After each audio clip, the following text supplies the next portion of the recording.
Welcome to World Affairs Today, brought to you by the World Affairs Council, Washington, D.C., a leading forum for global education and international affairs.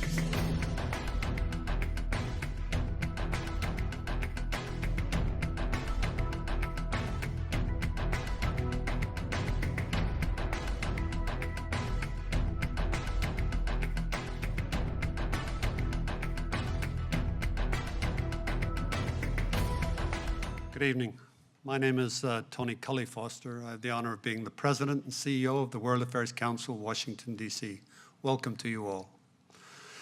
On behalf of the Council, many thanks to our strategic partners at the Ronald Reagan Building, International Trade Center for their wonderful hospitality, and as a strategic partner for providing us with this beautiful venue to hold our public programs.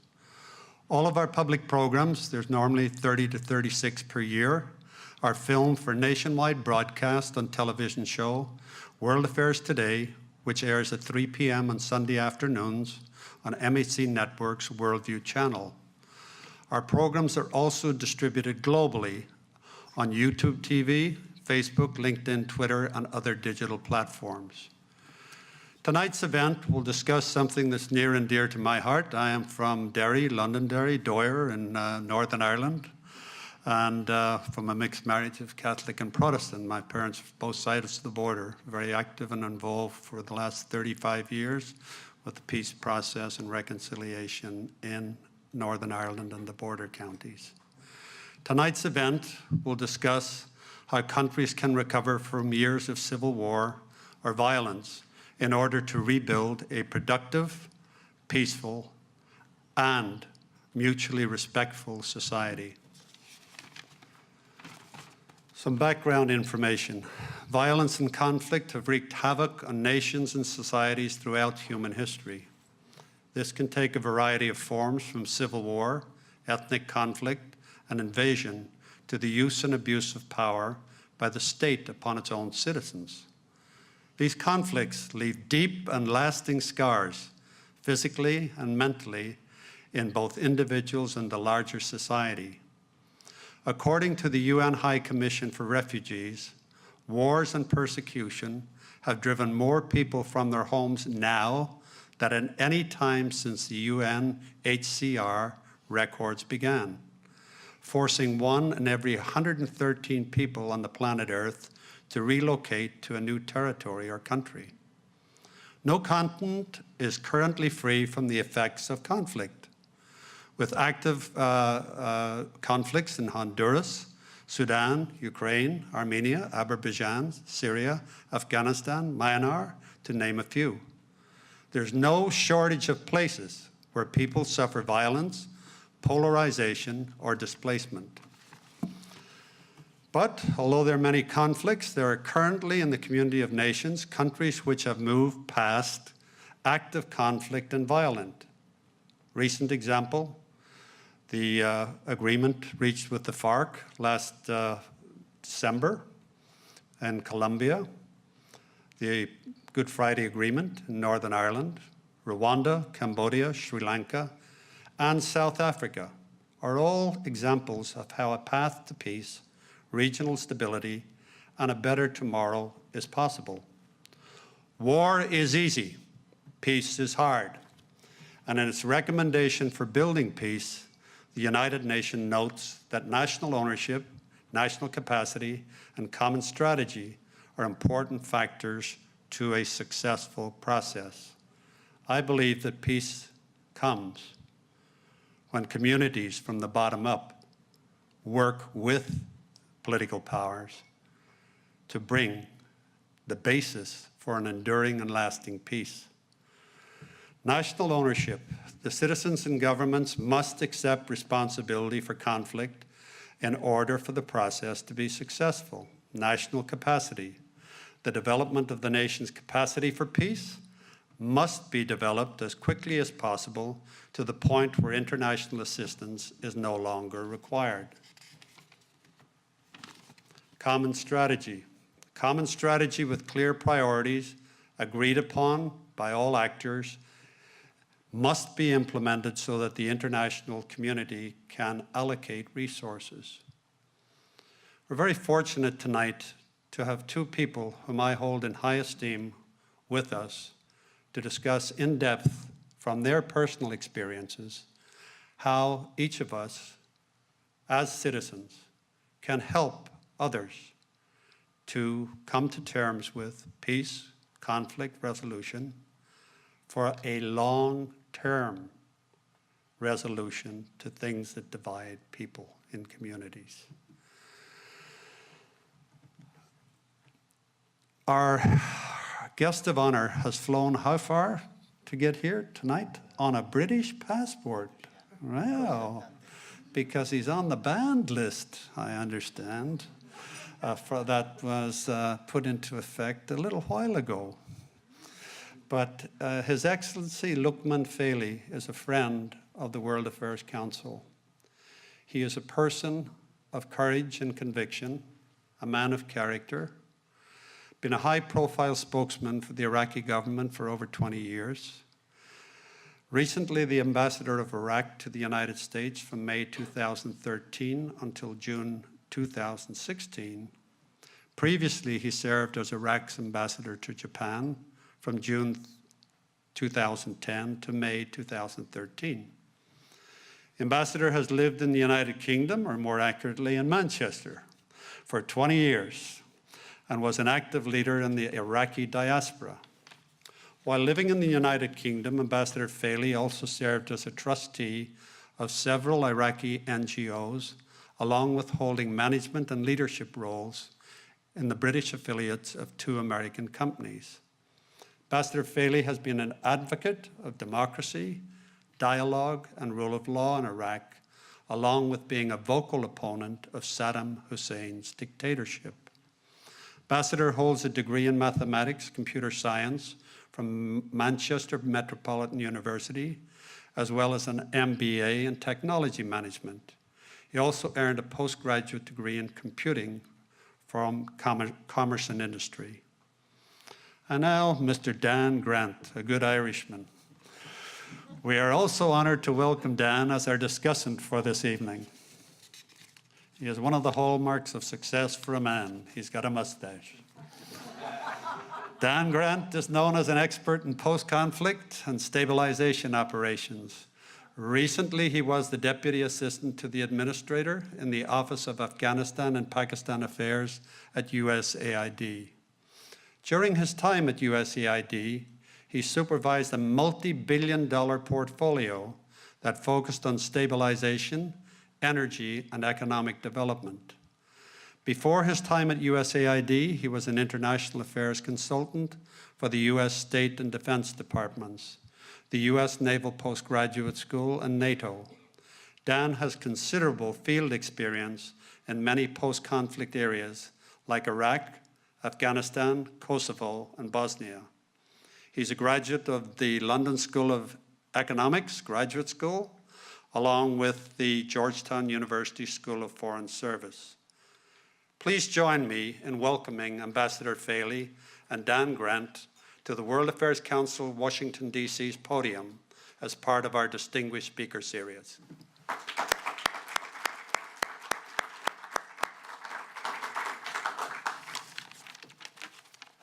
Well, thank you, Mr. President, for that very flattering introduction to the both of us.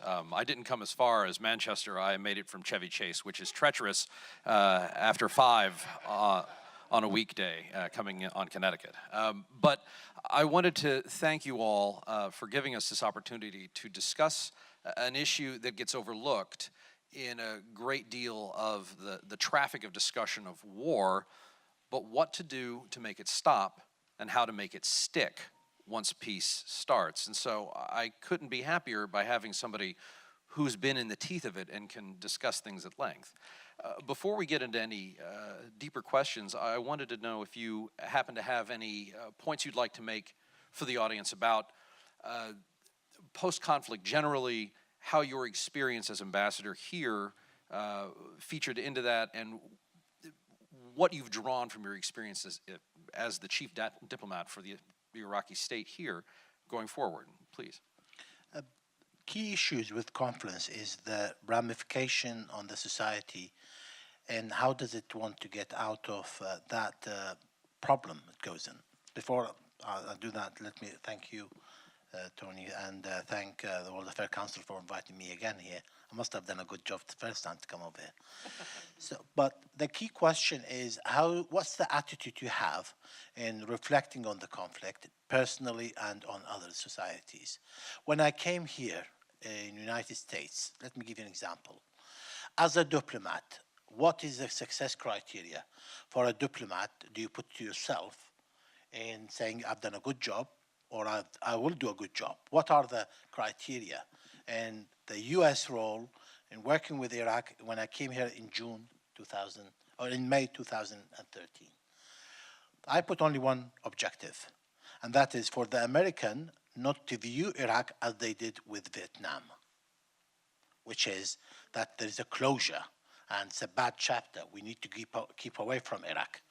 I want the American to be interested in Iraq. To do that, then you have to get into the audience whom you have that interest to go to. Whether it's you give this speech, you go to universities, you go talk to a diplomat or whoever. So understanding the ramification of a conflict and what's attitude to get out of it is a key issue here. So when you have a conflict, what are the definition of a conflict closure? Is it ceasefire? Is it settlement issues? Is it that you go back to what was the situation before then? So these are important questions. One key narrative I keep saying, which is important, is when post-ISIS, from an Iraqi perspective, there are what I call irreversible damage taking place. So don't go indulge on the history to an extent where you can't look forward. So from a conflict perspective is what do you take stock and how do you move forward with what you have? These are important soul-searching issues. And to me, as a diplomat, it's important that I convey to my US who are interested in Iraq and back home who are interested in US engagement in Iraq. I'd like to expand a little bit on that, as you mentioned, looking to the past and previous events that were tragic or traumatic, and looking towards the future, and how, depending upon the culture, the society, there may be a differing emphasis of a future-oriented one that doesn't tend to retain history or pay attention to it, which has its advantages, contrasted to others that do. This was summed up once for me it was in Bosnia, when I asked, rather naively at the time, why are these feuds that seem to last for centuries still at issue when there's so much potential that could be reached? And I was told that for you Americans, for what happens for you, yesterday might as well be 1,000 years ago. And for me, what happens 1 mile away might as well be another country. But the past might as well be as present as it is right now. And it's a difference in perspective. Now, I'm curious, has that been a difficult barrier for you to breach when trying to explain some of the difficulties and untangling things? Yes, let me give you an example. People who, when I came here as an ambassador, I did a bit of homework when I was in Japan and coming over here. See who were interested in Iraq. I had a strategic depth in U.S. military who were engaged in Iraq. But they didn't view Iraq as a conflict zone per se. They viewed Iraq as people who were suffered and American came in to help. So they didn't have a conflict in that situation. It was more in the media, it was more in others. I also had the US diplomats and USAID and others who appreciated what took place. So there were no Iraq fatigueness in that sense. It was more in the media. So hence my point. Who do I target to change the narrative? That's one aspect. The other aspect of it is, what do I need their engagement in? What do I need from them to help me to help them aspect of it? So I needed the US to look in Iraq in a new perspective, post the troop withdrawal, looking forward from a risk management, which was ISIS. From day one, I talked about ISIS. I literally went in, did the interview against the administration's interest in Washington Times, which was, as you know, Obama administration versus Washington Times.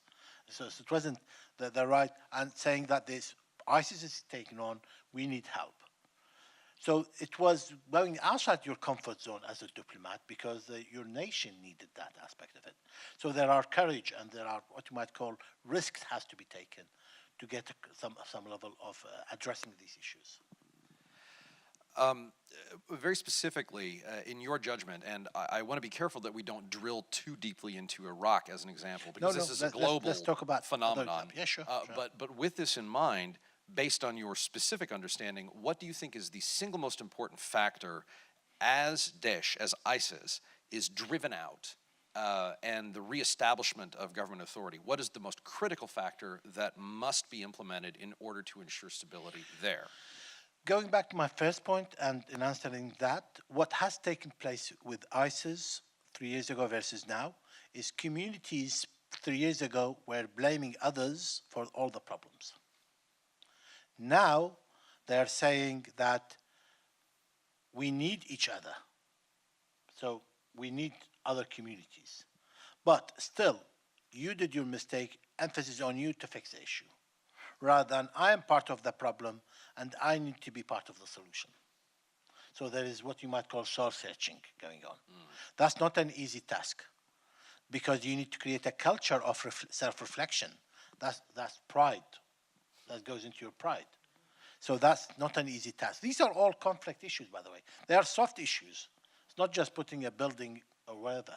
It's how do you maintain the society so that you don't you don't repeat the same mistake. Getting community buy-in, making sure that various... But one small narrative which I'm talk a lot in Iraq now, because I have to spend more time there to talk about the lessons learned. And people say to me, history doesn't repeat itself. I say to them, it does if you don't reflect. If you don't reflect back on that. So to me, the key issue with regard to ISIS and Daesh is what lessons we've learned, what irreversible issues we need to be efficient in, and what support we need from others so that we can get on with another issue. I'm sure other type of challenges will be created. But does time, i.e. last 3 years, helps us in our development? That's the projection I need to look at all the time. And as a flip side to that, what's necessary, what's most important to avoid? On some of your writings, you focused on corruption as being a massive driver of instability. Is it corruption? Is it threat of bad actors who, even if ISIS as a force is spent, are still able to cause instability? What do you think is the greatest danger? It's at this moment bad governance because of corruption. Okay. Corruption caused or leads to bad governance. Bad governance leads to mismanagement, which meant that whatever wealth you have, you can't best utilize it. And to me, that's by the way, this is what you might call even in the Arab Spring ramification. If you look at I'm a mathematician, so if I do root cause analysis of this, I will find that corruption is the biggest problem. But why corruption? Because your criteria of selecting the officials or the politicians was not the right reason. So if he was your cousin, you pick him up because he's your cousin, not because, regardless whether he's corrupt or not. Why? Because he's safer than somebody from another community. But in reality, he's not. And have you found that while there is an abstract intolerance it's what you might call self-inflicting factors. Fair enough. While there's an abstract intolerance for corruption everywhere, from everyone, as a practical matter, making sure that that doesn't take root at the local level because of the forces you've described of, well, he's my cousin, so I need to do right. Oh, this is a member of my family, a member of my extended family. In your experience or what you've seen, what's the best antidote to prevent such a thing? It requires, we have, in one way, democratic systems, which means that we have the bandwidth to change our officials in due time, wherever the election cycle is. But at the same time, if the officials utilize that the wrong way, i.e. just before elections frighten us because of sectarianism or other isms, then unfortunately they may come back and the problem continues. The danger we have in Iraq now, talking about conflict and democracy, is that people are saying, okay, 14 years of democracy, has that given me better services? To me, democracy giving you options doesn't mean it gives you services. To need services, you need good governance. And at least now you can think about that. At least now you can do something about it. While Saddam was ruling, you weren't able to think about that or do something about it. So there is a progress, but you want things now. So because of social media and everything else, you keep an eye on everybody else. So you don't view this in a, what you might call a historical perspective to say, okay, what's 14 years in a life of a nation of whatever? That's another issue we have. That's an urgent issue we have now. Democracy is threatened because of lack of development and because of bad governance. Stepping to a slightly larger lens, and again, not to focus exclusively on Iraq, but this is a perspective that is useful. We spoke about Northern Ireland in the introduction, as well as Colombia, as how, take heart, in the midst of how it is difficult, there are in fact lasting success stories. Bosnia, while shaky, is still quite solid. But to speak on this subject, because it is quite relevant and current, in terms of regional actors within Iraq, which ones do you think are of Iran, of Syria, of Turkey, of the United States or Russia? What sort of buy-in is needed? From whom? What is it? Is there a need for people to contribute, to stay out, to listen to the government? What do you? When you look at the European example and what they have tried to achieve at the cost of 2 world wars, okay? Let's not forget the cost associated with that. You have, to a certain extent, even with Brexit and everything else, you still have what you might call an attitude of a win-win to get somewhere, where there is bailing out what took place in Greece or what before and other countries. So that attitude will help you to have what you might call collective goodness moving forward. Okay. In our region, it's more of a zero-sum. Well, if I don't get it, I don't want him to get it as well. Or not looking at the benefit of others. That, because it's driven by isms, whether it's Arab versus non-Arabs or whether it's to do with Shia versus Sunnah or whatever other isms there are. That's the problem we have now. Rather than looking at the collectiveness and worrying about the youth in explosion in our region, which has immediate ramification on Europe and everything else, that rather than worried about that, they're still worried about the ism. Let me bluntly say, yesterday's example of what took place in Riyadh, of Shia versus Sunnah. Well, I said that today in a CNN interview. To me, that's a wrong way of looking at this issue. When you try to pigeonhole everybody, then unfortunately our region has enough potent factors or let's say enough explosive factors internally to burst in your face. And that's the problem from a conflict perspective I have. Not just in Iraq, I'm talking about Syria, I'm talking about other countries. Example. And you touched on a point also, which is something that we grappled with routinely when I was at USAID, is demographics, where an expanding population is going to be one that demands employment for sustainability, for in order to provide for your family, for quality of life issues, and the absence of that is a key driver of instability. But we certainly found this to be something to grapple with in Pakistan, which has an upward trajectory of population and an economy that's trailing behind it. This is a factor I think that gets overlooked a lot in larger conflict concerns. There's laying down of arms, there's peace agreements, there's divvying up of political power in the aftermath.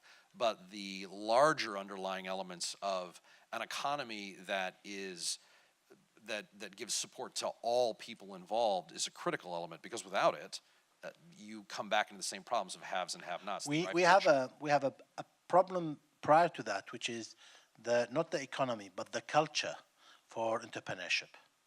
Then you can talk about the economy. So here, President Trump yesterday talked about 65% of the population in our region are below 35. Okay, let's get that number. That's an important number to remember. Iraq, as an example, median age, average, 19.6. Okay? Population growth, 3%, i.e. 1 million a year. 1 million a year.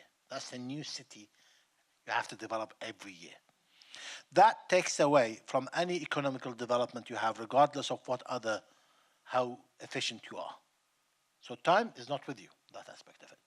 However, if you flip it, if you go with an attitude of entrepreneurship, some cultural narrative supports it, some infrastructure, loans or whatever you need to support some level of IT infrastructure, whatever, to support entrepreneurship, then you have an opportunity to do that. In our region, post-Arab Spring, there was a reversal of saying that youth don't want to go leave the country, but they want to have ability to be able to be entrepreneurs with ideas and so on. To do that, you also need a culture of failure being accepted. Of risk. Risk, which is one of the strengths of the American versus, let's say, others. American shamelessness as an advantage. But that is a good point. I've heard that remarked upon of where in tightly collective communities where taking a risk could impart not just shame upon you, but those connected to you, creates a strong disincentive to engage in entrepreneurial behavior, and so it doesn't occur as much. I can see that. You touched upon something else earlier when you'd mentioned the new administration, and joking aside about immigration difficulties you might have experienced, from a policy level, have you noticed any contrast between the Obama administration and the Trump administration in terms of their approach towards stabilization and what comes next, either broadly or specifically in one way, in Syria? I do, in a sense of one so meticulous wants to tick every box and make sure that everything is in place versus others who is more spontaneous and more transactional. I could see that. So to me, it depends. There is no right or wrong here. It's to do, one was not engaged in Iraq because he intellectually didn't get it, versus someone else who doesn't think he needs to get it to get engaged in Iraq, So there are two compare and contrast perspectives. There are benefits for both. There are drawbacks to both of them. So to me, it's irrelevant. The key issue is how could I, as an Iraqi, take advantage of that where I have a long-term sustainable relationship with the U.S. To me, the key example of U.S. engagement in Iraq post-2003 up to now was that there was no clarity of the sustainability of this relationship. It's not beneficial for me that there is investment straight on and then plug is pulled, or that nobody's interested in my country. It doesn't work for me as an Iraqi, long-term orientation. So to me, it's important, if I compare both administrations, that the level of engagement, let me give you an example, which is a true example. People in Iraq and here, were fixated about the troop level engagement in Iraq. 10,000, 20,000, whatever, even then. Even now, our Prime Minister is sniped at every day as the troop has gone up, gone down, why, and so on. To me, that's the wrong question. The key question is how much you want U.S. engagement, what objectives you have for them, and then what troops are needed for that.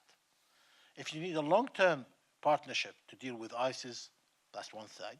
If you need a long-term partnership to deal with security of your borders, that's another issue altogether. So here, the key question is sustainability of the relationship, and it goes back to the conflict. Any conflict, you can stop the guns, but that doesn't mean, unless you think about sustainability, how do you go about it? It's a problem.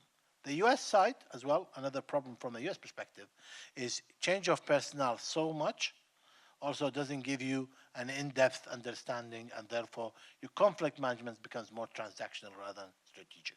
And this is to illustrate the churn rate of both military and civilian government personnel on the United States side in places like Iraq and Afghanistan is very short.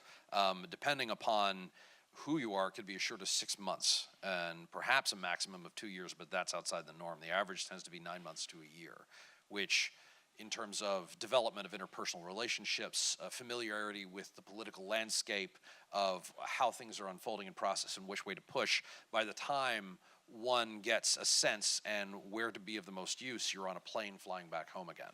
Yeah. And then your counterparts in Baghdad have to develop a new relationship with a new person who's very willing to help and quite intelligent, but just green.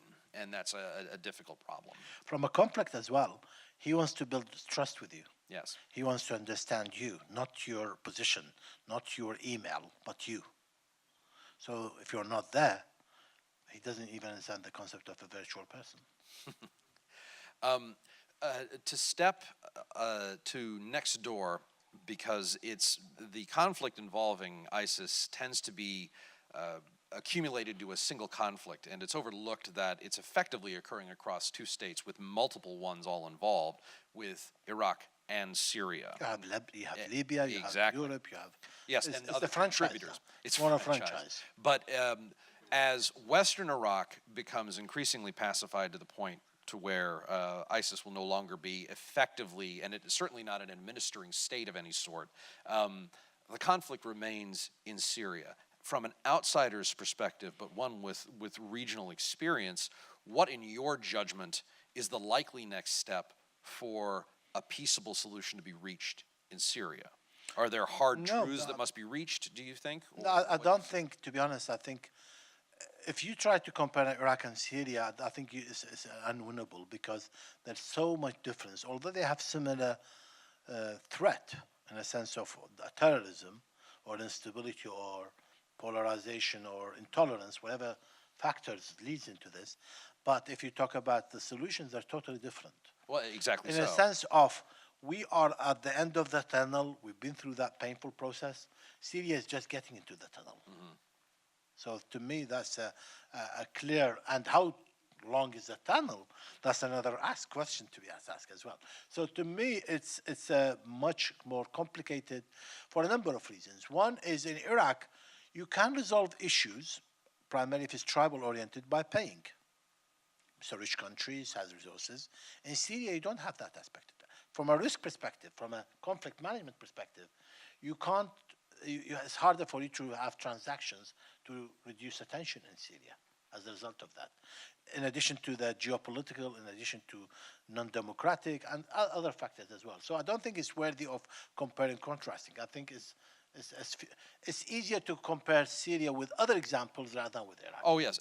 Not to compare the two as identical, but rather just in your judgment and observing it, if you had an opinion on what do you think will be necessary within Syria from what you've seen? No, for Syria, the key issue, which goes back to conflict, is who are the factors who, if they contribute, can have a positive contribution. To me, when I view this, and whomever I talk to says what you say makes sense, but for some reason hasn't taken place. And that is, at this moment, Syria needs to be viewed as US versus Russia, and then lower level regional, Turkey, Iran, whomever, and then lower level local. At this moment, they're trying to have this in a vertical way, where they have these conferences and everything else, Geneva's and others. To me, that's the wrong approach. Because until the US and Russia agree on a strategic view of deconflicting the situation, then unfortunately I see what I call factors for attrition continuing, i.e. jihadist, fund, wealth, time is irrelevant, people being killed is irrelevant. So to me, that's another issue. And another small point, talking about conflict. You said pacify the Anbar and other regions, right? Okay, where the ISIS do not have control of lines. Okay, but if ISIS are able to do one suicide bomb in Baghdad, car bombs, where 50 people are killed, is that acceptable? That's a key question. We need to understand what levels of tolerance and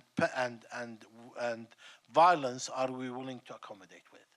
And how long is your patience for such things? Yes. And this is where stabilization in post or current conflict is not a one-of-a-kind beast. As you say, the distinction between Iraq and Syria is quite different. In my external judgment, I always thought that what Iraq was grappling with was effectively almost as if there was a section of the country in open rebellion with the rest of the government that had to set things to right, versus countrywide insurrection with different groups and different external actors in play in Syria. But then also, what in the aftermath is each society willing to tolerate to make sure that violence doesn't spark up enough to make things unstable? the Good Friday Accords in Ireland are an excellent example as to where most combatants put down their arms, but small rump group organizations refuse to do so and cause problems for a while, but not so much so as to cause the process to derail itself. And so the question remains, what is the threshold for each place? And that would take PhDs much more time than we have. It's good comparison. I mean, but I can't confidently say I have in-depth knowledge of Ireland because of the proximity. I was in the UK for a long time. Yeah. The key difference, if I compare Iraq now to Ireland, and that is those fighters, rebels, terrorists, call them what you like, militants, were the leaders of peace. So they took off that, they put off the arms and they led in peace. That's a very courageous thing to do. I question in Iraq at this moment whether we have those type of leaders, and hence one of the complaints, I cannot complain to the American friends, I say that your investment in Iraq, you worked with whom you were comfortable with, not who were needed to be on the ground. Are those people present in Iraqi politics? Well, at this moment, people are unhappy because they can't find them. On the other side of it as well, it requires a lot of what you might call founding fathers, skills, capabilities. That's what you're trying to find in Ireland. You need to have them in Iraq or others as well, i.e. those who are willing to go beyond their comfort zone, beyond their local constituents, into the national, into the global, whatever spheres you want to do, and deal with the challenges ahead. That's not easy. That's not easy. So, and hence, we say, okay, that means you have to have a prolonged approach of it. If we talk about prolonged approach, we require different skill sets. The conflict will be viewed differently as well. Conflict resolutions will be viewed differently as well. That's true.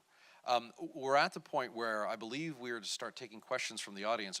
But before we do that, would you care to have any finishing statement on anything that you didn't get a chance to discuss? I mean, the key question I have from an American audience in viewing the region is you need to empathize from the region perspective rather than from your U.S. Viewpoint of this. I call it the NBA 2x2 matrix. Don't oversimplify it and say all to do with Sunni Shi'i or all to do with tribe versus non-tribe. It's a bit more complicated. It's there is more homework need to be done, more investment in understanding that. And from an American perspective, I think the attitude of help is gratefully appreciated, but the lack of understanding of what it takes to understand and influence those societies is, to me, the key questions, where the U.S. historical role, while now you're on transition, i.e. populism, I think it needs to be taken account. Well, Ambassador Faily, I'd like to thank you for your time of discussing this with us. I'm sure everyone here is happy, otherwise they wouldn't have come out on such a lovely day. But if anyone happens to have any questions for the Ambassador, I believe if you could come up to the microphone on the far side of the room and stand, we'd be happy to hear what you have to say. Thank you, Ambassador Faily, for coming out and speaking tonight. Thank you for having me. I was just wondering if you could give us your opinion on, given the recent election, the landslide election of Hassan Rouhani in Iran, if you could give us your opinion on how that will impact the situation on the ground in Iraq, Syria, and the fight against ISIS. Okay, I mean, it's not a conflict. It's this political conflict rather than an actual conflict. But I think it's a sign that the Iranians are on course, on whatever course they have set themselves. They don't want to change what's the word in a race is change the horse. If that's the right metaphor. Don't change a horse in midstream. Yes, although I had always problem when I translate these type of things in our culture, it's taken the wrong way. But don't change their personalities. Don't change their personalities while you're in a course. So might be that's predictable. On the other hand of it as well, the situation of Iranian projection of power will continue. That's the historical thing they've had. That's opportunity being given to them by others, that they are the more strategic than others. So to me, I will take that as forgiven. And that will deal with the outside in a sense of, okay, they want to get engaged, I need them to have the right engagement, rather than they shouldn't be engaged. Because that's a wish. I can't influence the wish. But if I say I want their engagement for my benefit, that's the key change, which I think, to me, what talked about yesterday in Riyadh and others are strategic mistake. I think if you pigeonhole everybody into Shia versus Sunni, then I can assure you Shia will not go away. Sunnis will always be there. And therefore the seeds of conflict will always sort of flourish. Thank you, Mr. Ambassador. I have a question. You mentioned that the countries will go through the tunnel. Do you think it's imperative that countries have to go through this tunnel? And I mentioned Syria and Yemen.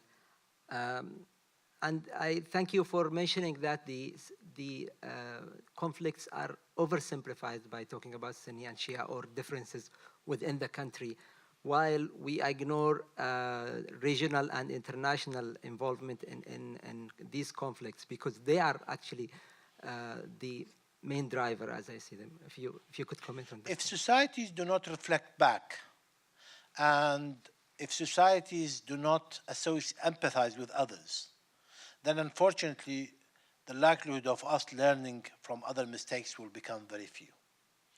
One key problem we have in our region, I will say in Iraq, so that people don't take it the wrong way about their own countries, I can say that confidently, is that whenever I, as an ambassador or I write an article, I give a suggestion.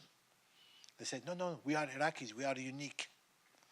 That to me is a mental block against development. That you think of yourself so unique, you can't learn from other societies, history, or ongoing conflicts elsewhere. So to me, from a conflict perspective, we need to think about this situation in, let's say, for example, when I talked about the KRG, Kurdish versus Center, I will come back to your examples. But I say, okay, what you said, you wanted independent, South Sudan had independent. They said, no, we are unique from South Sudan. I understand that. But these examples are there, and you could literally view every day and see the benefits from it or not. Going back to the tunnels, yes, we do have to go through a certain tunnel because that's the natural, healthy development of life cycles. You can't be a youth without having through teenagers. You can't be a teenager without being a baby. You can't be an old without going through that youth age. So that natural life cycle, how fast you want to do it, that's a different issue. But you need to go through a level of pain and joy for you to have that life cycle. Syria do need to go through that, unfortunately. I'm not saying it's a good news. I'm saying that's how painful it is. But you need to shorten it. You need to ease in it. You need to make it sort of the bump easier when it happens. Yes. But do we have to go through that painful? Yes. Let me talk about Yemen. And it's important to mention this example from a political and also the U.S. role. They say we have not engagement in Yemen. Okay? But in reality, they do help the Saudis and the Emiratis in the Yemen. With weapons, with intelligence, with other things as well. So they do help. The key question I had, and this was 3 years ago, raised to me by my American friend. And they said to me, Lukman, as an analyst, let alone as an ambassador, tell us, what do you think how could we do about Yemen? I reversed the question to them. And I said to them, do you have an understanding of the Houthis' tolerance for pain? Because if they have a long tolerance for pain, then unfortunately, it goes back to the Vietnam syndrome. It was all about pain, endurance of pain. If they can endure pain, that means the conflict will prolong. At the same time, if you get them on your side and they can endure pain, that means you can resolve the conflict faster, and even if developments are delayed, you are in the right projection. So to me, endurance of pain is an important factor we need to understand so that we know how to manage the conflict. And that's a good point to elaborate on. It gets overlooked that the conflict within Colombia was 50 years. The FARC was able to last as a stalemate. And so there always tends to be an overestimation of how much extra force will be needed to break the back of your enemy and what your adversary is willing to tolerate for what their objectives are and can go on for decades. So as you said. From a U.S. perspective, forgive me for saying that, use of militarization is way overused than other type of powers.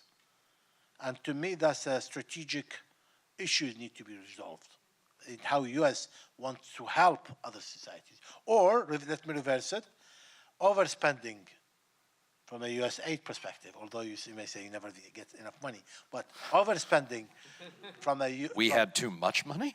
I don't know.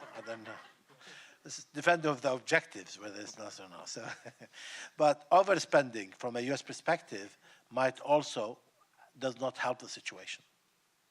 Good evening, Ambassador. Good evening, sir. My experience in Iraq was as a senior city management advisor. While I was there, I focused mainly on the provision of essential services. I believe that essential services is the most visible aspect of a government to the citizens. Over the years, we've spent many millions of dollars in Iraq trying to help with the provision of essential services. What role do you think the United States should play as we continue on in our relationship to help bring better essential services such as fresh water, clean fresh water, sewerage, solid waste removal, electricity? What role do you think the United States can play? The proverb of show me how to fish rather than get me the fish is important in a sense of the governance I talked about before, not what ethics need to be taught, but what are the methods of controlling and making sure that checks and balances are on the system.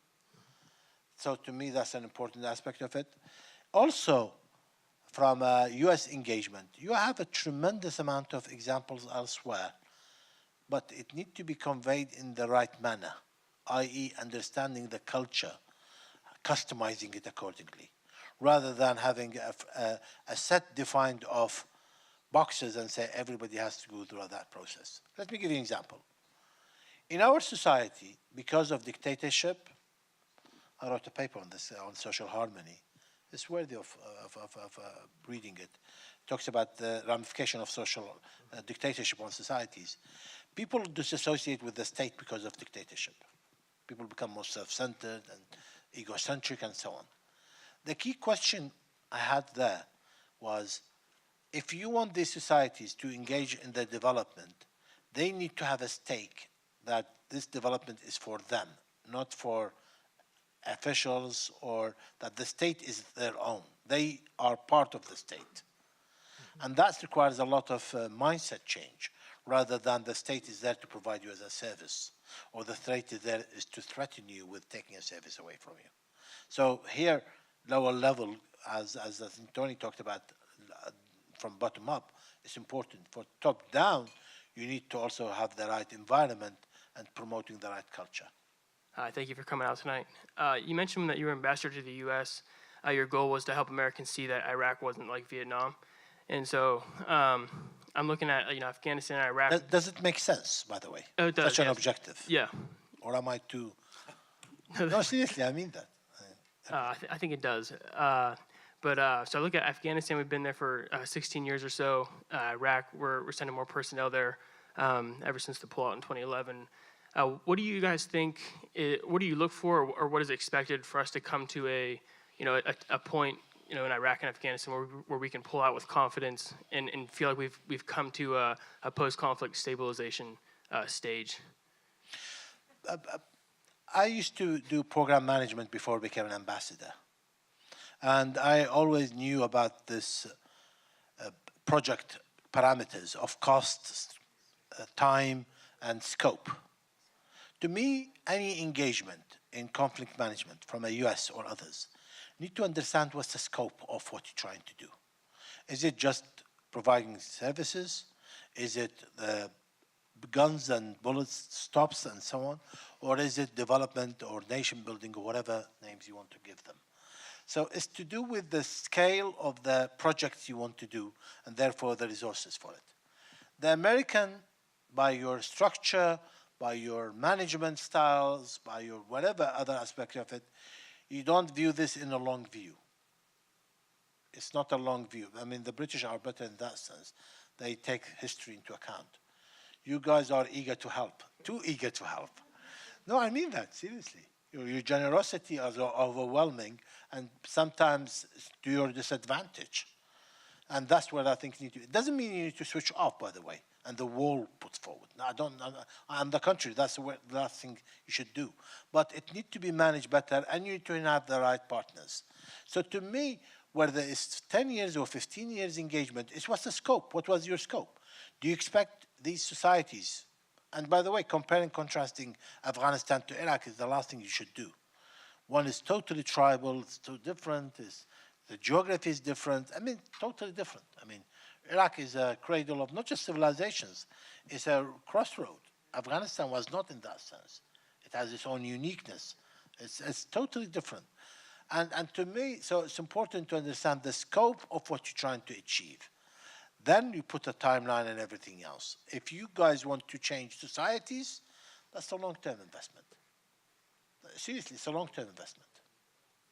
My question is, what do you believe to be the main differences between the Haider al-Abadi government and Nouri al-Maliki government, aside from the fact that the Maliki government had overwhelming international, regional, as well as local support from various Shia militias? And do you have optimism in the Abadi government, given that he's a more softer and more moderate figure than his predecessors? Thank you. That's a difficult question because they're both very close friends, both colleagues, and both were my bosses at one time. So to me, it's not an easy question because it's emotional. No, it's not. It's just that I think the comparison is a bit hard because of the difference of times and where they came in. Prime Minister Abadi came in as a firefighter trying to address ISIS and other tons of issues. Prime Minister Maliki came in as a candidate based on the previous Prime Minister not being able to get the position. So he was a compromise candidate, and then the whole US engagement and surge and so on. 8 years versus 3 years, you can't really do that comparison. What I would say is the styles are totally different. The backgrounds are slightly different, not ideologically, but I'm talking about their attitude and maybe their vision might be slightly different as well. U.S. role is working with them is different.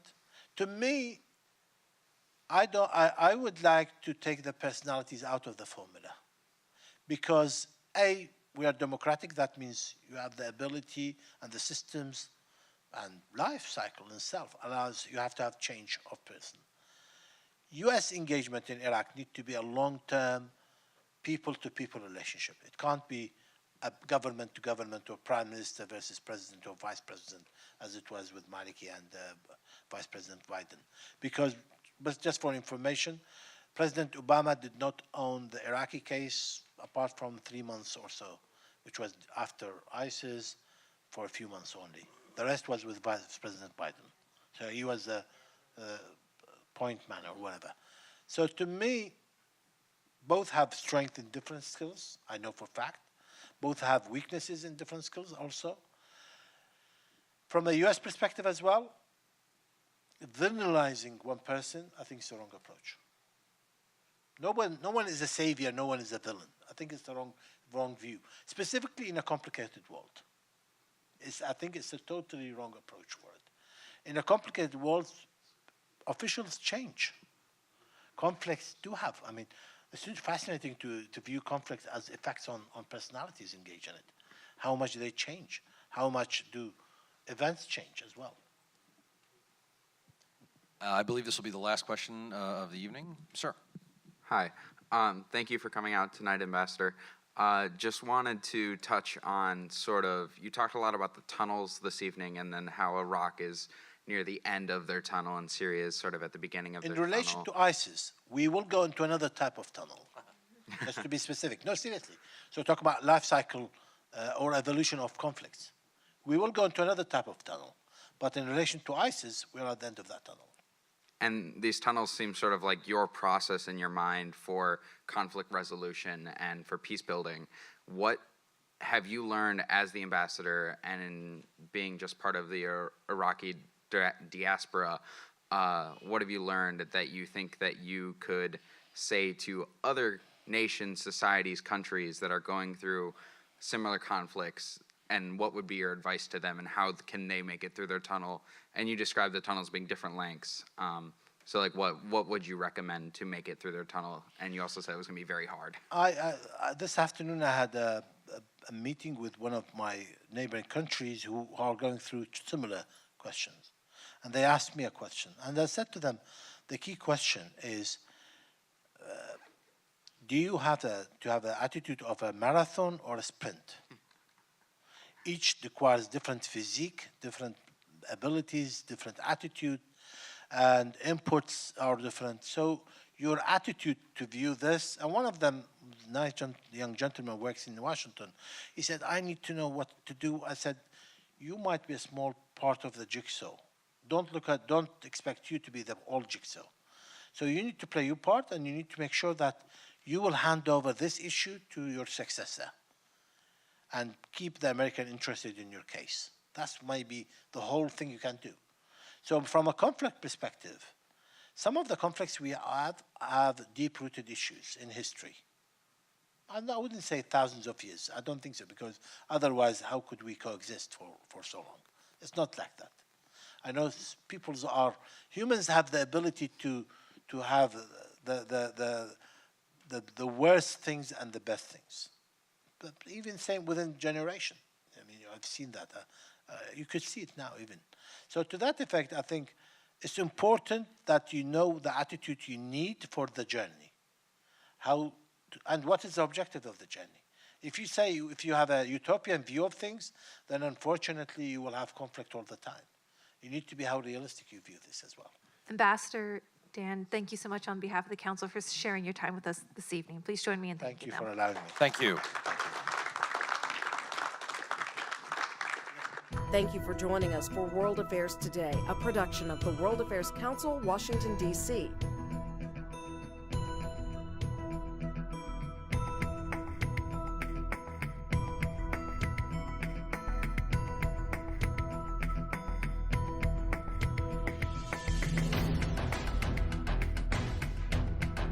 Stay connected with us at www.worldaffairstoday.org.